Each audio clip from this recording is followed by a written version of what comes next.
Lepo pozdravljeni na današnjem dogodku in pogovoru o številnih knjigah, ki so pred nami. Moje ime je Kristina Božič, sem novinarka. Veliko čast in veselje pa mi je, da lahko z mano pozdravim in da bom kmalu lahko tudi predala besedo Mojci Dobnikar, prevajalki in delavki, samozaposleni delavki v kulturi, ki je tudi bila med pobudnicami feministične skupine Lilit, vodja SOS-telefona za ženske in otroke žrtve nasilja. Aktivna je bila oziroma še vedno je v različnih kolektivih, od sociološkega društva do ženskega centra na Metelkovi in v Vita Aktive. Skrajno desno, na moji desni pa Branko Soban, dolgoletni novinar, zdaj že upokojeni, dela, ko je to še bil po njegovih besedah resen časopis. Pisal je več kot 40 let, 27 let oziroma 26 let v zunanji politiki. Bil je dopisnik z Bližnjega vzhoda v Kairu in pa nato se je preselil v Moskvo, odkoder je tudi pisal. Svoje intervjuje pa je zbral tudi v 2 knjigah. Prva se imenuje Zločin brez kazni, Rusija, Islam, Zahod. Druga pa Kazen brez zločina, vojna, teror in upor.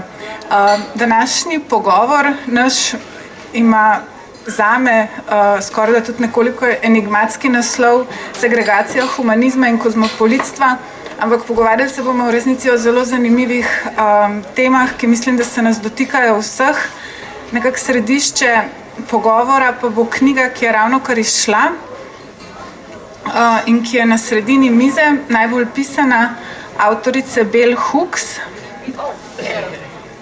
z naslovom Naša pozicija, razred je pomemben, ki jo je tudi prevedla Mojca Dobnikar.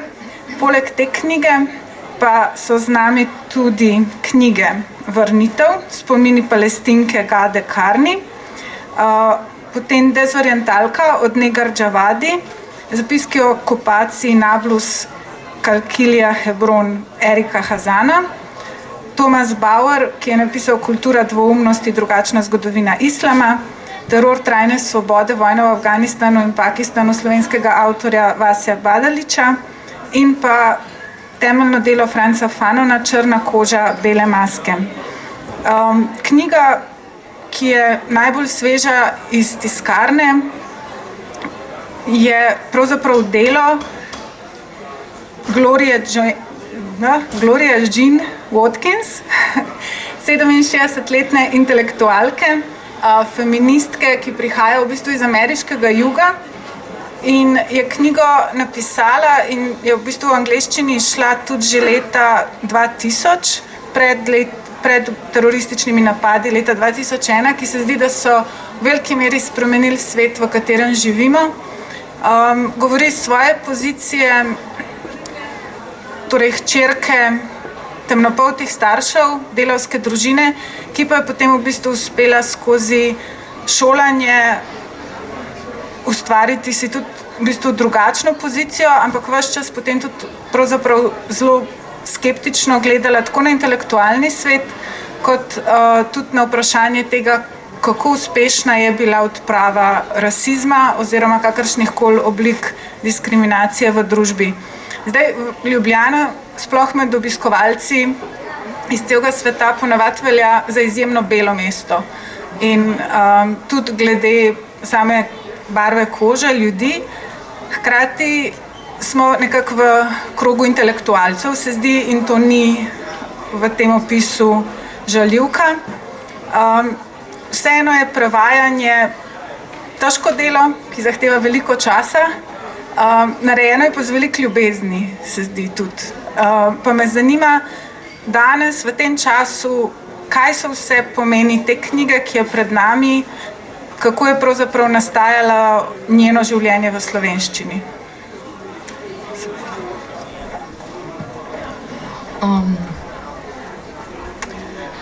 Njeno življenje v slovenščini je nastajalo seveda tako, da je od založbe Sofija prišla pobuda za prevod. Jaz moram reči, da sem začela takoj sitnart, da bi skupaj obenem s to knjigo v isti izdaji izdali tudi drugo avtoričino delo, ki se bo Feminizem je za, ne, zdaj se ne bom spomnila naslova, skratka tudi o feminizmu, ker se mi je zdelo, da bi bila to lepa kombinacija. Namreč Bell Hooks je v svojih delih govori predvsem o rasizmu oziroma antirasističnih bojih in o seksizmu oziroma o feminističnem gibanju.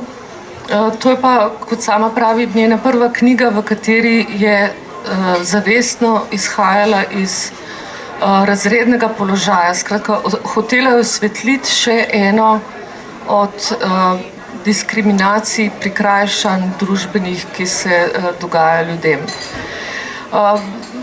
Prevod je šel fino, čeprav je Bell Hooks zahtevna za prevajati, ima pač svoje izraze, svoje pojme, ampak tako je pravzaprav z vsakim avtorjem, razen mogoče z nekaterimi, ki radi ponavljajo šablonsko izrazje.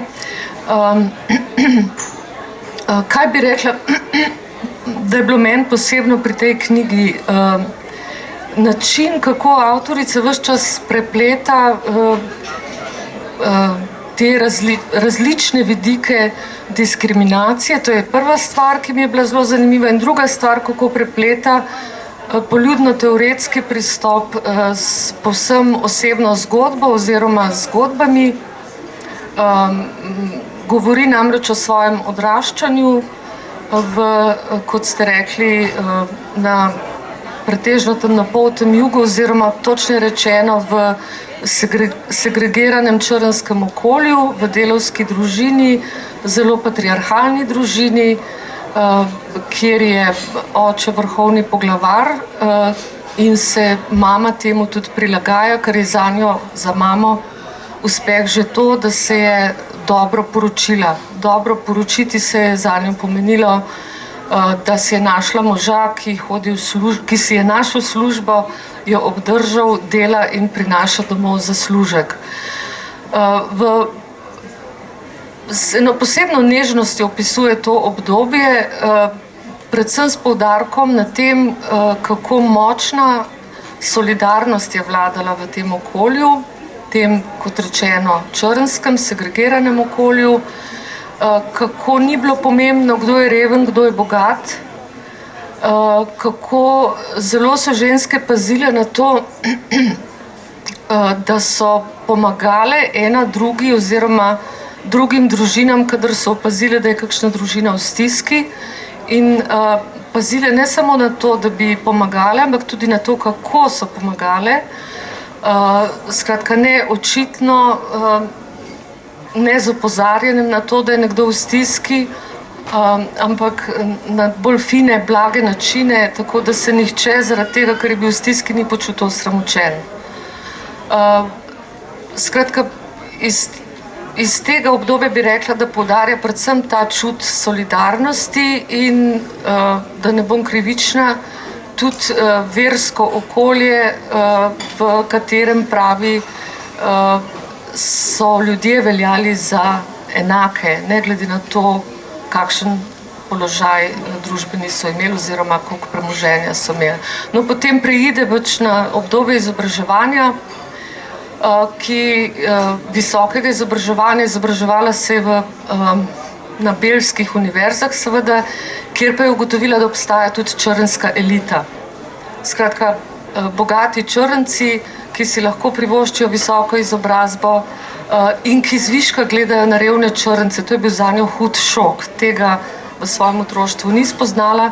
No in zadnji del te osebne zgodbe je pa ta, kot ste omenili, ko je nekako našla svoj prostor v akademski skupnosti, se uveljavila, pa vendar ves čas poskuša vztrajati pri vrednotah, ki so jih privzgojili v otroštvu, se pravi predvsem pri tej solidarnosti z vsakomer, ki je v stiski. Mogoče pod vprašanje, koliko pomemben je pravzaprav sam naslov knjige, torej razred je pomemben. V v kakšnem pogovoru, ko govorimo o sedanji družbi, se zdi, da se vračamo, oziroma da dostakrat ljudje rečejo, ali se moramo vrniti saj 40, 50, 60 let nazaj, ali pa da bi bilo se mogli vrniti 100 let nazaj na razmišljanje o družbenih razlikah, načinih segregacije ali pa diskriminacije, kako deluje naš sistem. Omenja se ponovno velika družbena pravzaprav razlika, ko pride do ekonomskega premoženja, kar pravzaprav je podlaga potem razreda. Torej, koliko aktualno, oziroma je danes mogoče še celo bolj aktualno vprašanje razreda, kot je bilo leta 2000? Ne vem, če je bolj, gotovo pa je aktualno, žal pa ni razbobnano, tako kot marsikatero drugo vprašanje. Zdaj, jaz včasih pravim, da se moramo vrniti tudi 150 in še več let nazaj, da je pač treba začeti spet brati nekatere tekste, ki so bili napisani takrat, ko so bile te razredne razlike očitnejše, lažje prepoznavne in so pač tudi nastali nekateri veliki teksti o tem, da če spet pohvalim založbo Sofija, ki je ponovno izdala prvi zvezek Kapitala v novem prevodu. Jaz vidim kvaliteto Bell Hooks bolj v tem, da ves čas poudarja to prepletenost razredne, spolne, rasne diskriminacije, prikrajšanosti, kakorkoli že temu rečemo. Ves čas opozarja, da je vsakdo od nas, da smo vsi mi, stojimo na nekem individualnem, posamičnem mestu, presečišču teh različnih življenjskih okoliščin. Jaz bi k rasi, spolu in razredu dodala seveda še kaj, včasih kar pozabimo. Recimo, mogoče se kdo sprašuje, koliko je rasizem relevanten pri nas, ko smo vendar tako zelo beli, ampak jaz se potem vedno spomnim, kako se pri nas govori o romski skupnosti. Sploh pri meni doma, jaz živim na vasi s 40 hišami in 100 prebivalci, skratka zelo mehni vasi, kjer ni ne trgovine, ne gostilne, samo cerkev je, pa še tam je maša samo nekajkrat na leto.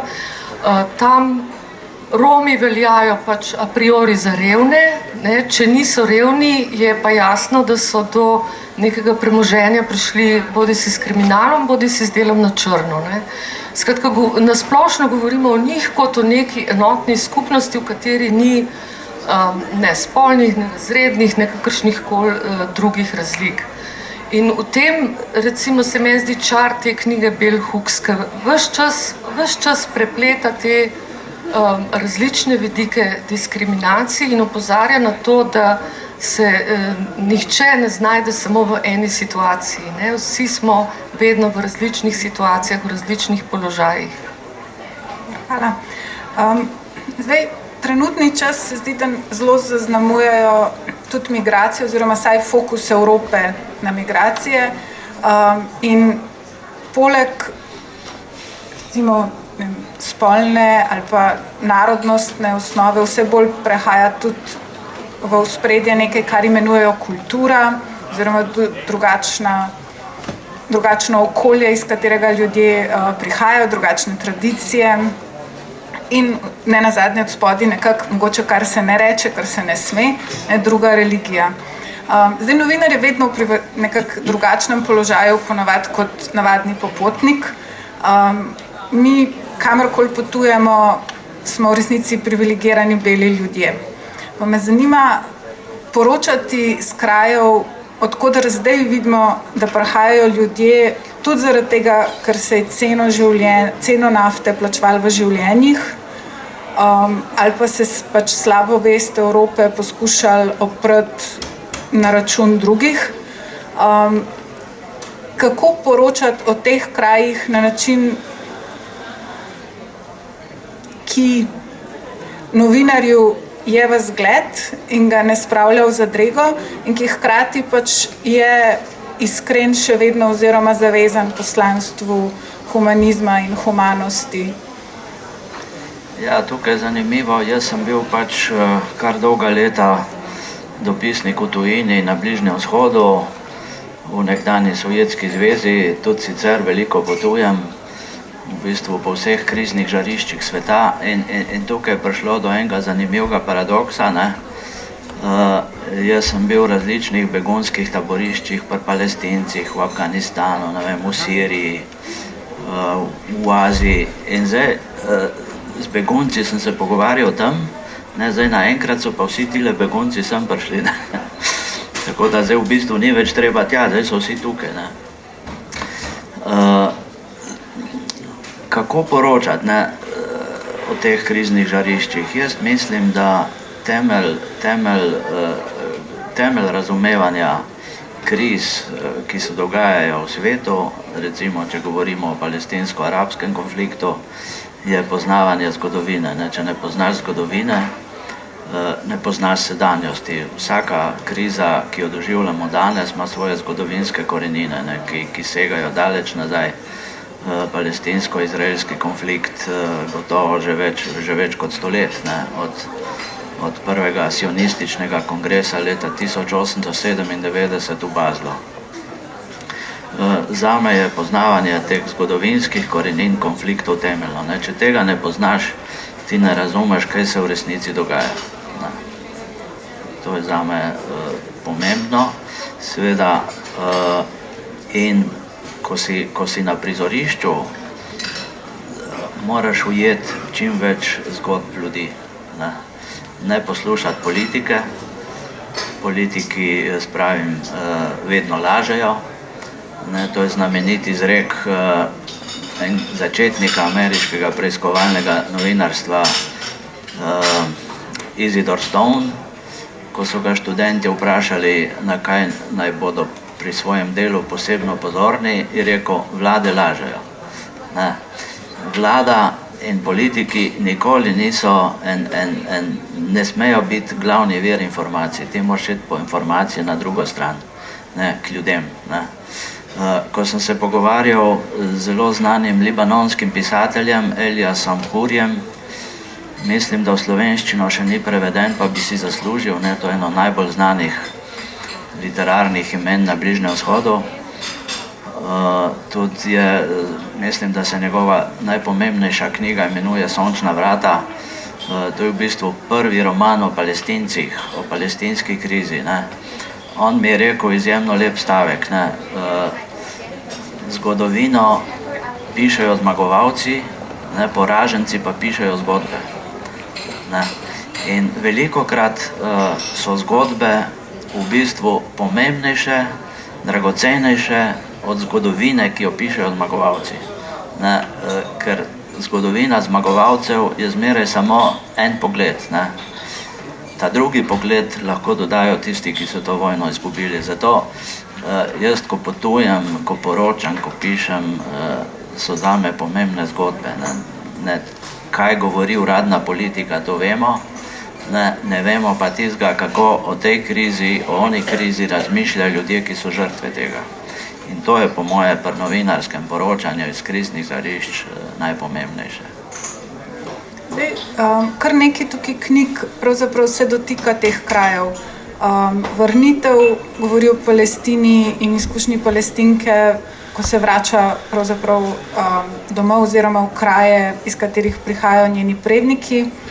Potem imamo zapiske iz okupacije, ki v bistvu so stari že več kot desetletje, ampak zdi se na nek način, da njihovo sporočilo je enako aktualno danes. O pravzaprav kompleksnosti teh vprašanj govori tako Vasja Badalič, ko pride do vprašanj politike in kaj to pomeni, ko pride do vojnih posredovanj, kakor Thomas Bauer v Kulturi dvoumnosti, ko analizira islam. Pa me zanima, in vedno, tudi ko se govori predvsem o palestinskem vprašanju, ali pa tudi, ne vem, Irak, ne, Afganistan, dolkrat slišimo, to je zelo zapleteno, ne. Ja. Tega ne morete razumeti, oziroma vam bomo mi razložili. In pol tisto, kar slišiš, ponavadi slišiš od ljudi, ki imajo določene interese in ki ti predstavijo sliko, ki je nerešljiva, ne? Saj po njihovih merilih in znotraj njihovega okvira razumevanja. Pa me zanima, kje se najde upanje? Pred kratkim ste bili v Palestini. Je še vedno upanje med ljudmi po 70 letih okupacije? Ker v resnici vprašanja pa niso tako zelo zapletena, ko se pogleda razmerje moči, kdo je okupator, kdo je tam pravzaprav tisti, ki išče načine samo to, da obstanejo in preživijo na zemlji, kjer živijo že desetletja. Ja, točno to, ne, kot sem že rekel, tisti, ki krizo povzročijo, ne, to so v glavnem vele sile, nekdanje imperialne sile, govorijo, da je problem zapleten. V bistvu ni zapleten, ne, kot sem rekel že prej, če ti poznaš zgodovino konflikta, kaj je povzročilo ta konflikt, so stvari v resnici dokaj jasne, ker se vidi, kdo je kdo, kakšni so interesi in tako naprej. Ne, jaz seveda kot dopisnik na Bližnjem vzhodu sem bil tudi v Iraku, v Iranu, 2001, ko se je začela vojna, sem bil v Afganistanu, en teden, ne, več se ni dalo, ker je nemogoče, rabiš podporo od zadaj, jaz sem bil sam. So stvari v bistvu enostavne, ne? Zdaj recimo Američani govorijo o svoji nenehni obsedenosti z Iranom, ne? Iran je glavni sovražnik, tudi ankete javnega mnenja, raziskave javnega mnenja v zadnjih recimo 20-30 letih v Ameriki, med prvih 5 sovražnikov je zmeraj tudi Iran med njimi. Ampak nihče, seveda, njihova naracija, zgodbo zapleta, ampak je v bistvu ta zgodba, ne, če govorimo o Iranu, Iraku, Ameriki, v bistvu izjemno enostavna. Ne, tisti hip, ko so Američani napadli Irak, so v bistvu nehote odprli vrata Iranu. Ne, kot vemo, Irak je bil in je še vedno razdeljen na tri velike skupine, ne, suniti, šiti, kurdi. Pod Sadamom Huseinom so bili na oblasti suniti, ki so v Iraku manjšina. Po padcu Sadama Huseina so Američani kot okupatorji oblast v bistvu izročili šitom. Ne, ampak s tem, ko je oblast v Iraku prišla v roke šitov, so se odprla vrata za Iran. Ne, Iran je šitska država. Dve najbolj sveti mesti šitov sta v Iraku, ne, Karbala in Nadžaf.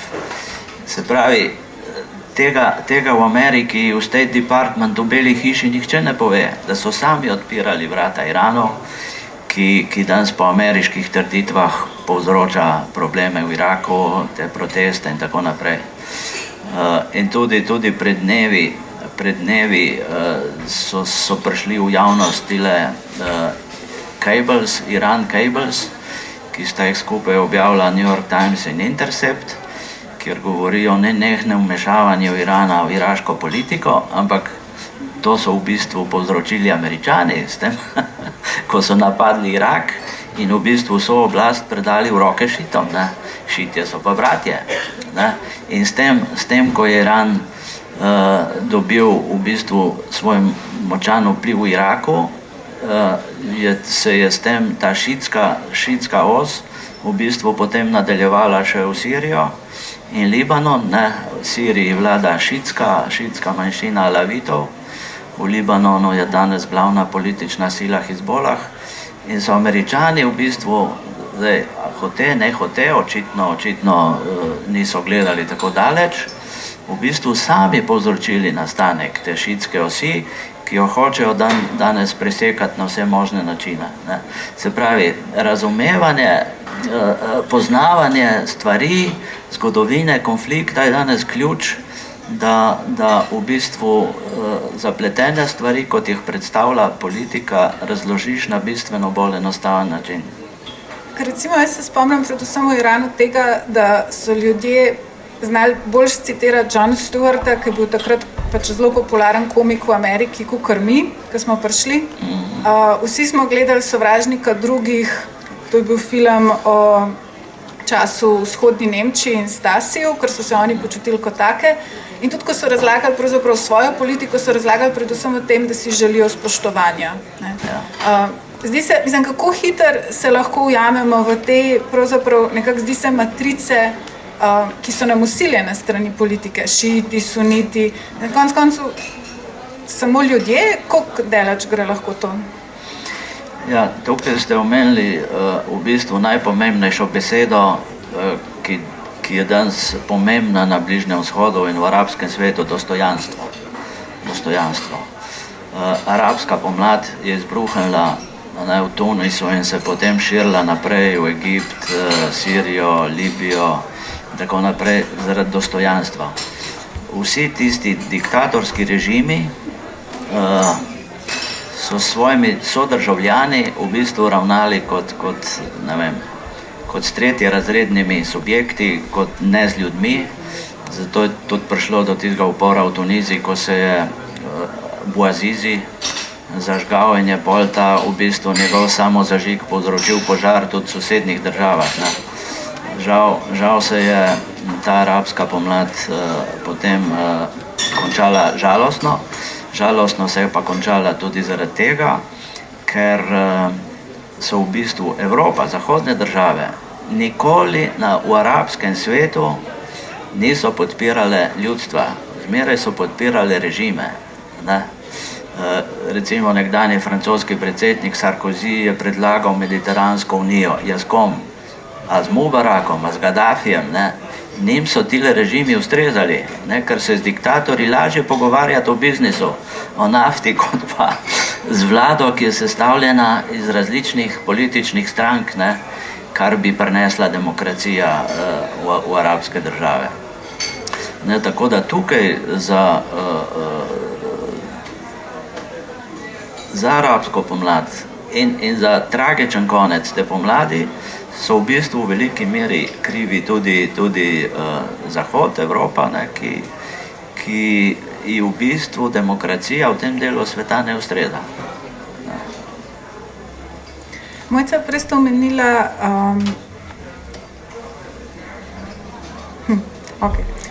ušlo iz glave, ampak bom, upam, da znala speljati vse naprej vprašanje.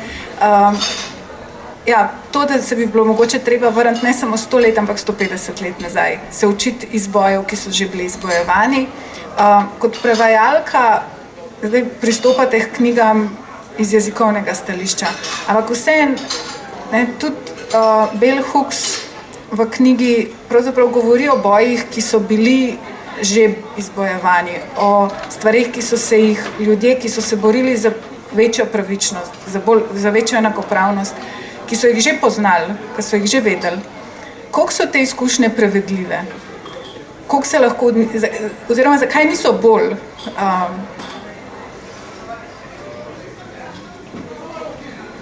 Verjetno zaradi tega, kar je gospod Soban omenil, zaradi različnih zgodovin, ne? To je gotovo en od ključnih razlogov. Ni pa res, da niso čist nič prevedljive, ne? Se na koncev prepoznavamo zelo sorodne strukture v zelo različnih družbah, mislim tiste osnovne strukture, mogoče prav te, o katerih govori Bell Hooks, ne? Razred, rasa, spol, ne? In v tem smislu mislim, da lahko najdemo marsikaj skupnega oziroma če drugega ne, vsaj kakšen navdih za izpeljati nekaj podobnega ali pa nekaj sorodnega. Meni se zdi bolj zapleteno vprašanje, kako povezati te različne boje, o čemer tudi pravzaprav Bell Hooks govori in seveda še marsikdo, no, ampak danes imamo pač njeno knjigo na tapeti, ne. Kako ustvariti takšna okolja upora, emancipacijskih bojev in tako naprej, da pridejo do besede vsi ti različni, če rečem na kratko, zatirani glasovi, ne. To se mi zdi, ne vem, nekako projekt prihodnosti, ne, ker ali pa tega trenutka, no, da ne bom ker iz prihodnosti nimam več prav veliko, imam že kar nekaj sivih las na glavi, ne. Jaz bi rada, da bi bilo to ta trenutek, ampak nekako se mi zdi, da vedno znova vidimo, da ko se nekje spostavi neko gibanje proti neki represiji ali diskriminaciji, ne, mimogrede zavestno ali prej bi rekla bolj nezavedno izloči vse ostale vidike diskriminacije, ne. In tako seveda tudi izgublja tiste, ki bi se lahko borili v tem krogu, recimo, ne. Bell Hooks opozarja recimo na tako, ko je črnsko protirasistično gibanje zanikalo razredno razlikovanje, ne, in je pravzaprav, ona reče, črnska elita terjala od vseh črnih ljudi, namenoma govorim črni ljudje, zato ker ona razlikuje med črnimi in drugimi temnopoltimi. Kako je črnska elita od vseh črnih ljudi terjala solidarnost, podporo, kar se je izteklo seveda v to, da je pričakovala, da bodo revni podpirali njih kot bogato elito. Skratka, zanikala, da znotraj te črnske populacije obstajajo velike razredne razlike. Na podoben način očita feminističnemu gibanju, da je prav tako pozabilo in razredne razlike in rasno vprašanje, ne, v feminističnemu gibanju prvega in drugega vala. Ko sem to prebrala, ne, sem, moram reči, se zelo zamislila, ne. Spomnila sem se, ko ste že prej omenili, da sem bila ena od pobudnic ustanovitve SOS telefona, sem se spomnila ob tem, ko smo ustanavljali prvo nevladno varno hišo za ženske žrtve nasilja, tukaj v Ljubljani, kako smo pametno, pravočasno pomislili, da jo je treba arhitekturno prilagoditi za hendikepirane ženske na vozičku, ne. Nismo pa razmišljali, pa bom spet omenila Rome oziroma Rominje, na pamet nam je padlo, priznam, da bi razmišljali o tem, da nasilje v družini in partnersko nasilje Rominje prizadeva še čisto drugače kot ne Rominje in da je treba razmišljati tudi o drugih poteh pomoči, če jim želimo pomagati. Zdaj, to je mogoče, se komu zdi čuden primer, ker gre bolj v polje sociale in tako naprej, ampak ni res, ne, boj proti nasilju nad ženskami. Mimogrede, zato imam danes belo pentljo, ker ravno kar potekajo dnevi boja proti nasilju nad ženskami.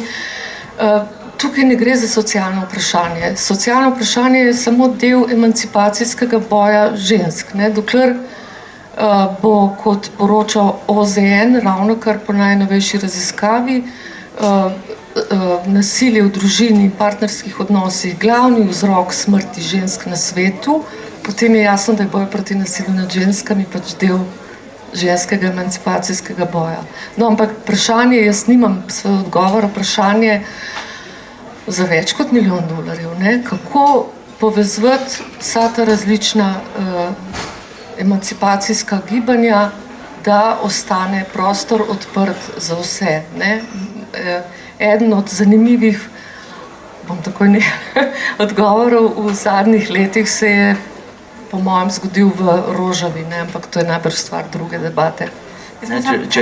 Takoj. Ampak v kontekstu tega, da je pogovor odprt za vse, samo da vas obvestimo tudi za vas, tako da kmalu, oziroma če imate kakšno nujno vprašanje, kar že dvignete roko, ampak bomo veseli tudi vaših komentarjev in vprašanj. Sam to sem hotel dodati, kar je povedala gospa Mojca, ravno te dni sem prebral eno zelo zanimiv podatek, da je v Španiji so partnerji ubili, umorili, ne vem, v zadnjih 20 letih več svojih žen, partnerk, ne vem, sester, več kot je bilo žrtev terorističnih napadov, ki jih je zagrešila ETA. Ne? Ampak ETA vsi razglašajo za terorizem, ne? Ljudi, ki pobivajo svoje najbližje, kaj so pa oni? Točno to vprašanje je te dni postavil zelo znan izraelski novinar Gideon Levi, ga dobro poznam, točno danes sem prebral, Izraelci so v tem svojem ponovnem obračunavanju z Gazo v enem raketnem napadu sred noči ubili 9-člansko družino v Deir, to je naselje pri Gazi, Deir al-Baloh ali nekaj takega. In on se sprašuje, izkazalo se je, da je šlo za pomoto. Ubili so popolnoma nedolžne ljudi.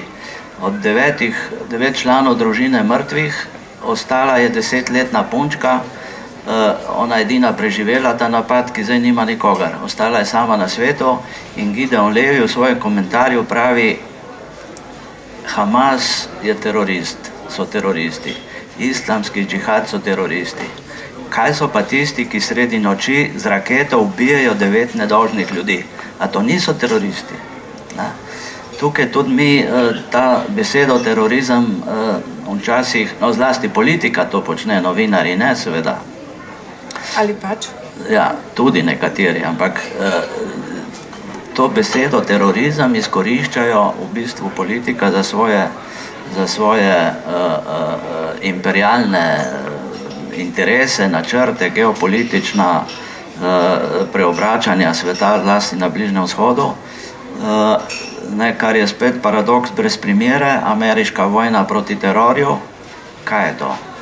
To je čisti besedni nesmisel, kar je napisal že ameriški zgodovinar Howard Zinn. Vojna je 100-krat hujša od vsakega terorja. Se pravi, kaj je hujše? Teror ali vojna proti terorju, ki je na Bližnjem vzhodu, v Afganistanu, kot piše prijatelj Vasja, v Afganistanu, Pakistanu, Iraku, v bistvu nihče ne šteje, nihče nima natančnega števila žrtev, ampak se že bliža milijonov.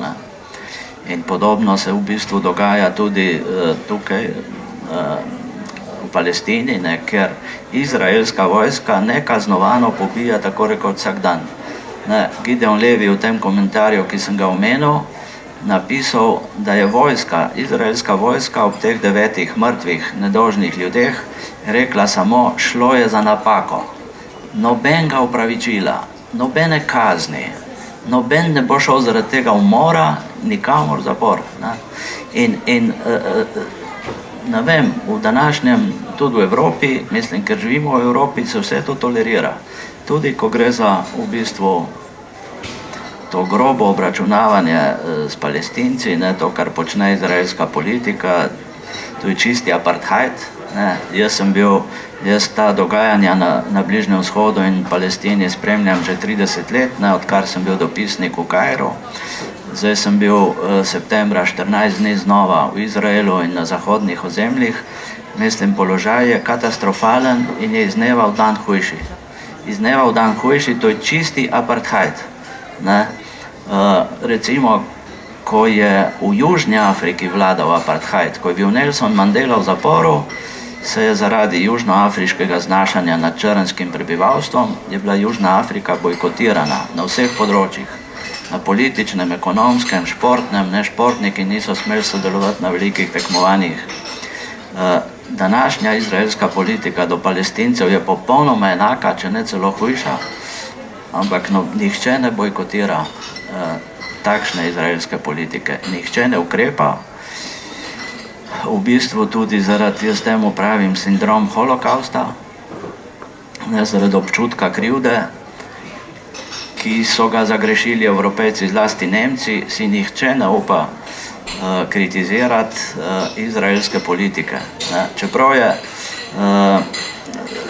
izraelski režiser, zdaj se ne spomnim imena, je posnel sijajen dokumentarni film Gatekeepers, Vratarji, kjer se je pogovarjal s 6 nekdanjimi šefi notranje obveščevalne službe, Šabak, Shin Bet, Mossad se ukvarja z zunanjimi stvarmi, in eden med njimi, najstarejši med njimi, Abraham Shalom, je izjavil, da se v bistvu izraelske varnostne službe do Palestincev obnašajo tako, kot so se Nemci obnašali do prebivalstva na njihovih nemških okupiranih območjih. Ta izjava je bila za Izrael popoln šok, če šef obveščevalne službe reče nekaj takega, ampak zgodilo se pa ni nič. ta okupacijska politika, ki je glavni vir vsega zla, se nadaljuje. Zdi se recimo, da v sodobnem svetu interneta, povezanosti, svetovnih medijev, takih in drugačnih, bi pravzaprav te boji lahko bili bolj povezani. Kozmopolitstvo bi lahko bolj živelo, kot živi. Hkrati, če se spomnimo, mislim, tako se mi zdi, dostikrat pride do poenostavljanja, pozabimo, ok, Nelson Mandela, desetletja bil v zaporu kot terorist, sam bojkot Južnoafriške republike ni prišel zlahka, je bilo veliko pravzaprav prizadevanj tudi predtem. Danes BDS gibanje v primeru Palestine in Izraela tudi na nek način poziva onkraj rednih medijskih kanalov, čeprav tudi nekateri mediji vendarle poročajo o tem. Torej, so gibanja, so želje, so poskusi se zoperstaviti sedanjosti. Res pa je, da ta medijski svet predstavlja na trenutke zelo, zelo schizofreno in konfuzno sliko. V želji, biti mogoče nepristranski, ponud pravzaprav slike, ki za nekoga, ki mogoče prvič se sooča z nekim vprašanjem, predstavljajo predvsem zbeganost, hkrati pa je potem vedno vprašanje, kje pa je moja zgodba, kje pa je moja stiska, zakaj pa o tem ne piše. Kje dobivati informacije za ustvarjanje zemljanov in zemljank? Ja, jaz moram reči zase, zdaj sem sicer že drugo leto v pokoju, ampak to mi daje možnost, da še več potujem, kot sem prej. Jaz pravim pisati, in to je problem današnjega medijskega sveta, ti moraš biti tam, kjer se stvari dogajajo. In zaradi interneta in zaradi, ki govori o vsem, vse stvari so dostopne, in zaradi nenehnega kratkoročnega sekanja stroškov v medijskih hišah, zlasti v zasebnih medijskih hišah, v bistvu novinarji sedijo samo še v redakciji. In pišejo o tistem, kar jim je dostopno. Mnogo stvari na ta način ostane nenapisanih, nerazumljenih, napačno interpretiranih. Jaz sem zmeraj poskušal biti tam, kjer se dogaja, in taka bi mogla biti tudi uredniška politika v vseh medijih, kar pa tudi zaradi interesov lastnikov to ni tako, kot jaz predlagam in kot si jaz zamišljam to poročanje. To je ena glavnih ovir. Je pa seveda, zakaj ene stvari recimo sploh ne pridejo v javnost, zakaj se tako malo v bistvu poroča o teh protestih, ki zdaj zajemajo ves svet. Vsa Latinska Amerika je na nogah. Praktično že v vseh državah so bili upori. Jaz sem bil lani 2 meseca v Latinski Ameriki in je že takrat vse vrelo, zaradi tega, ker so razlike med ljudmi v bistvu vedno večje. Ta neenakost je strahotna, ljudje tega ne trpijo več, ampak ta kapitalistična elita, ki obvladuje politiko in ekonomijo, v bistvu hoče, da te razlike obstajajo. Zbuja se Latinska Amerika, bili so upori v arabskem svetu, v Aziji, Hongkong. To bi se nekako, vse te upore bi bilo treba povezati. In tukaj bi mediji mogli odigrati eno vidnejšo vlogo. Jaz osebno se čudim, zakaj v Sloveniji ni nobenih protestov. Imamo mejo ob Kolpi, ta meja je nezakonita, v nobenem zakonu in nobeni ustavi tega sveta ne piše, da mora biti ob meji s Kolpom ograja. Se pravi, pejmo tja, pa jo podrimo. Ampak tega interesa v tistih krajih pa ni. Ne vem, a se res tako bojijo tistih nekaj beguncev, ki sem prihajajo. Podobno te dni imamo na Hrvaškem učitelji, profesori, vzgojiteljice v vrtcih že več kot mesec štrajkajo. Zakaj ni takih štrajkov v Sloveniji? Brez upora ne bo sprememb. Kapital ne bo pristal samo od sebe na spremembe, ki jih ljudje zahtevajo. Tukaj so, rešitve. Več odločnosti, več treba dvigati glas, iti tudi na ulice, če je treba. Ne, v mnogih državah to počnejo, v Evropi pa se še nekam obotavljajo preveč. Mogoče kakšno vprašanje, komentar z vaše strani? Veseli bomo čisto vseh.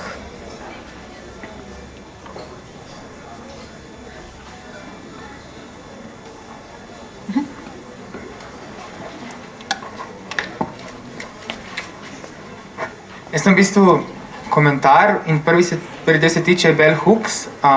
Njeno knjigo sem prebral pred letom, tisto njeno prvo, mislim, da od margine k centru, in se mi zdela fantastična, pa potem sem tudi spremljal, ker je imela pred 3-4 leti v New School obletnico svoje 30-letne kariere in je imela pogovore z različnimi ljudmi, bodi si, da so neki zvezdniki, zvezdnice, ali pa da prihajajo iz nekega aktivističnega ozadja, in se mi zdelo fantastično, nekdo, ki je del akademskega sveta, ki je tako uveljavljen, lahko tako brez problema piše o teh stvarih, ki so zelo osebne. In ravno tu se mi zdi, da je njena največja briljantnost, ker v bistvu vse te stvari, ki so lahko zvenijo zelo abstraktne, zelo družboslovno pretanjene, v bistvu pove in pokaže, kako je to zelo osebno. In ravno to je tisti vir sprememb, no. Drugi del se pa tiče Kolpe, prihajam iz Dobove, torej meje, sicer tam ni po pričevanju nekaterih županov takšnih prehodov meje, ampak se pa v prebivalstvu čuti, da so ljudje zelo zgroženi, obupani in da jih je strah, ampak ta strah je totalno neupravičen, ker v bistvu ni nobenih neutemeljen, mislim, ti migranti, če pridejo z mejo pač tihotapci in v bistvu v avtomobilih, da jih težko odkrijo. Kadar pa nanese že samo en del pogovora, da se omenijo migranti, ljudje skočijo v zrak, to so takšne burne emocije, da se sploh ne moreš potem kakorkoli normalno, argumentirano pogovarjati, in to je res nevredno, v bistvu stvar, ki ne obstaja, lahko sproža takšne ogromne polemike, na kateri potem lahko ti, vključno z našim brežiškim županom, župan je v bistvu, ker so že potem, kako funkcionira ta država, močni potem lahko od politike črpajo sredstva oziroma z njimi barantajo. To z moje strani. Hvala. Boče kakšen komentar? Jaz tudi pravim, da je strah pred migranti neupravičen, ta politika ta strah namenoma širi. Milijon migrantov predstavlja 0,2% evropskega prebivalstva. To je recimo vsa Evropa, članice Sveta Evrope, teh je 47, imajo 800 milijonov ljudi, Evropska unija jih ima okrog 500, kaj je milijon v primerjavi s 500 milijoni? Nič. Tile ljudje bežijo iz vojn, ki jih je povzročila skupaj z Združenimi državami Amerike, Evropa. To so naše vojne, to so naši begunci. Če smo jih mi pognali od tam, jim dajmo zdaj pomagati. Ampak tega pa politika ne govori. Ne? Zakaj Slovenija sodeluje v vojni v Afganistanu? Naj mi en to razloži. Kakšne interese imamo mi v Afganistanu? Zakaj smo morali v vojno v Irak?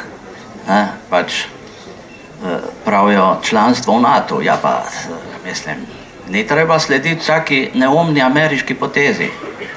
Se imamo tudi svojo politiko. Tako da ta strah pred migranti je popolnoma neupravičen in to, kar se dela z migranti v Sredozemskem morju, jaz tudi o tem precej pišem. Pred leti je bila zgodba, ko so v bistvu NATO-ve ladje niso hoteli rešiti ljudi, ko se je začela vojna v Libiji. NATO-ve ladje niso hoteli rešiti ljudi, mislim, da je okrog 80 ljudi z enega gumijastega čovna, ki so potem vsi umrli, mislim, NATO-vi oficiri so mislili, da bodo vsi umrli, kakšni 3 so preživeli in prišli v Evropo in pričali o tem, kako so oficiri iz NATO-vih ladij z daljnogledi gledali na čovn. To zgodbo so razkrili v Svetu Evrope, jaz sem takrat o tem precej pisal, sem se pogovarjal z enim od teh, ki je preživel. Tako, mislim, to, kar ta odnos Evrope, ki govori o človekovih pravicah, o demokraciji, o vladavini zakona, se do teh beguncev obnaša, mislim, sramotno, ampak to je zelo mila beseda. Ne, hkrati, mislim, tukaj je več stvari. Ne, po padcu Berlinskega zidu, pred 30 leti, zdaj smo praznovali, je v bistvu čez ta zid, ki se je podaril, v zahodno Evropo planilo najmanj 20 milijonov ljudi. Ne, iz Ukrajine, Poljske, Romunije, Bolgarije, recimo baltske države, ki so članice Evropske unije, se je število prebivalstva v povprečju zmanjšalo za četrtino. A si predstavljate, da bi iz Slovenije izginilo 500 tisoč ljudi? Kakšna luknja bi nastala? In točno to se je zgodilo. Nastala je strahotna demografska luknja na vzhodu Evrope, o kateri nihče ne govori. Na 100 tisoče otrok je ostalo brez staršev, prebivalstvo se stara, ni strokovnjakov, nimajo kadrov, ker so vsi šolani ljudje odšli na zahod. S tem problemom se nihče ne ukvarja, se pa bojimo tistih nekaj beguncev, ki prihajajo v Evrope iz vojn, ki smo jih mi zakuhali. Tukaj je treba spomniti na, mislim, prekrasno, to priporočam vsakmu, to znamenito pesem grškega pesnika Kavafija, ne, v pričakovanju barbarov, ne, ves, mislim, Zahod je ves prestrašen, čaka, kdaj bodo tile barbari prišli, se pripravljajo na njihov prihod, pesnik pa konča svojo poemo, kaj bomo pa tedaj, če barbari ne pridejo. Mislim, ta politika do migrantov je, mislim, milo rečeno sramotna in bi moralo biti Evropsko unijo sram zaradi takšne politike. Če smem dodati eno anekdoto, kot sem rekla, živim v vaškem okolju in bi rekla, da ne, da tam vlada strah, ampak paranoja pred migranti, čeprav, kolikor vem, še nobenega srečal, ne. Se je pa zgodilo pred kratkim nekaj zelo zdravilnega, blizu moje vasi je nek hrib, na katerega gre veliko ljudi ob nedeljah in tam malo pojejo, popijejo in grejo potem domov na kosilo. In gor so si postavili na majhno kočo, tako zelo lepo so se potrudili, skratka vse prostovoljno z lastnim delom in tako naprej. In ko je bil moj mož eno nedeljo dežuren, je prišel prvi gor, je ugotovil, da je nekdo vlomil v to kočo. In kaj se je izkazalo, da sta očitno dva migranta vlomila, prespala, skuhala sta si kavo, vso posodo pomila, pospravila, vse je bilo tako, kot ko so prejšnjo nedeljo zapustili to kočo ljudje in odšla. Ne. Prva reakcija je bila seveda, migranti so tukaj, ne, groza, zdaj smo pa v tej točki, ne, ko so barbari prišli, ne, in potem se je izkazalo, da barbari niso barbari. Ne. Naslednji komentar je bil, saj so pa to kulturni ljudje bili. Ne. Toliko teh strahovih in paranojah. Hotela sem pa še reči na Bell Hooks, mene se je zelo dotaknilo tisti njen del, ko govori o tem svojem položaju zdaj v akademskem svetu in ko pove nekaj takih detajlov iz tega življenja. Recimo, kako kadarkoli je povabljena na kakšno konferenco kot govorka, vedno vzame s sabo kakšnega družinskega člana, ne, ali članico. Zdaj ti ljudje, izobrazila se je v družini samo ona, ne, skratka ti ljudje so v glavnem ostali neizobraženi, pač imajo delo, če imajo to srečo, da ga dobijo, ampak ona je pozorna do tega, da jim v bistvu ona s tem svojim akademskim početjem tudi lahko vsakemu konkretno nekaj ponudi. In to, ves čas to njeno opozarjanje, kako, ko vstopiš, ne, recimo v višji sloj, tako nekako ona govori, ko se pomakneš navzgor, ne nehati gledati navzdol. To se mi zdi tako, lepo opozorilo. No? Še kakšno vprašanje, komentar?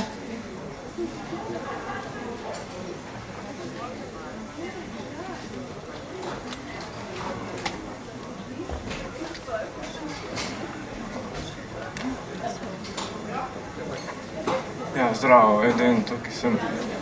Nisem slišal cele predstavitve, ne, ampak ko se začela ta vojna na terorizem zaradi dvojčkov v Ameriki, ne. pravzaprav enkrat se spomnilo vprašanje na knjižnici, če so bili to muslimani, kristjani ali židi, ne? Če so sprožili zadevo. Ne? Jaz sem bil dol v Siriji in sem videl, kaj bombe padajo dol z neba. In migrantom ne ostane druga, kakor da pridejo sem. Namreč islamu je že dolgo časa znano, že od štarta, kdo sedi na Petrovem prestolu. Ne. Tako da islam bi se, kakor je sporočilo, besede bi mogel že takrat se bil razširiti in prenesti to sporočilo v Evropi. Ne. Sam takrat je bil v Vatikanu okrepil mejo na Hrvaški in Madžarski, na Hrvaški in Sloveniji, torej to njihovo hipnozo, da se je blokiralo, da se je katolicizem okrepil tukaj, da je preprečil posodobitev besede, ki je vsaka nova religija prinese. Sicer zgubi morda na konkretnosti, ampak je ena posodobitev, ena nadgradnja. Ne? In tudi, ko so začeli torej ta terorizem, vojno proti terorizmu so bili dvojčka, ki sta padla zaradi to je ena top skrivnost, top secret, zato predlagam, da se torej to znanje ali informacije pretvorijo preko svetlobe ali modrosti, ljubeznost, da ni preveč udarno, ampak bil je pripravljen akt za rekonstrukcijo sistema, ne? Zato so rušili dvojčke. Ne? Takrat ni bilo Židov. Ja, je pa verjetno tudi tako, da na koncu zločinci so zločinci in ne, ljudje so vedno ljudje. Pa mogoče tukaj tudi prilika še za vprašanje, zdaj omenjali smo malo medije, ampak koliko pomembno pa je razmišljati tudi enostavno o tem, kje so še prostori za refleksijo, za pogovore, za izmenjavo izkušenj, za povezovanje bojev, kje jih zaznavata vidva na lokalni ravni, v lokalnih skupnostih, kjer se da misliti svet, kozmopolitskost, človečnost. Ja, če smem jaz, se to sem že v bistvu mimogrede omenil, ko gre za zasebne medije, kakršen je zdaj postal tudi moj bivši medij, je v bistvu med lastniki zmeraj manj interesa za ene poglobljene članke, za analize, za komentarje, za take poglobljene intervjuje, ker pravijo, da to ljudi ne zanima. To seveda ni res. Ne. To ne zanima lastnikov. Ne. Problem je, da oni kreirajo to politiko, ker pač se gledajo skozi profit. Ne. Ampak poslanstvo medijev je popolnoma drugačno. Ne. Ljudem je treba predstavljati, kaj se dogaja v svetu, jim razložiti konflikt, jim razložiti problem. Tega pa lastniki nočejo. Ne? In tega v resnici v teh zasebnih časopisih v Sloveniji, v zasebnih medijih, je tega zmeraj manj. Ne? So še poskusi, so še novinari, ki hočejo nekaj povedati, ki hočejo nekaj sporočiti, lastniki pa so proti. Ne? Zato, da tako jaz vidim v bistvu javna televizija, javna RTV hiša je v bistvu še edini,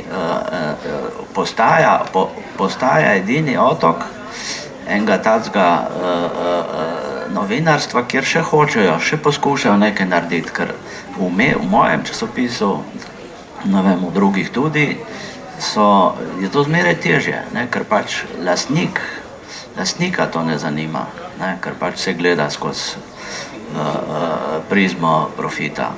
Zdaj, recimo ta debata, ki se je tukaj začela, take stvari so koristne, ne, mislim, da je treba take razprave recimo organizirati tudi nekje spodaj, ne, nekje v bazi, ne vem, med mladimi, na šolah, ne vem, mislim, da je to eden od načinov, da se ene stvari predstavi in razloži, ne. Če ne dobijo informacij, recimo v glavnih medijih, ne pač povabijo ljudi, ki se na to razumejo med sabo in jim bodo tam iz oči v oči povedali. Brez komentarja. Okay. Potem pa se mislim, da sporočilo je bilo tudi nekako pravo. Jaz bi rada zaključila pravzaprav zadnjim stavkom knjige Bell Hooks, ki pravi: prišel bo čas, ko bo bogastvo prerazdeljeno, ko se bodo delavci in delavke sveta ponovno združili, se postavili za ekonomsko pravičnost, za svet, v katerem imamo vsi lahko dovolj za polno in dobro življenje. In kot bi rekla Tracy Chapman, zašepetajte to naprej oziroma povejte, zakričite z vrhov hribov, kakor se vam zdi, ampak vsekakor upam, da se taki pogovori nadaljujejo in da se ponesejo naprej. Hvala.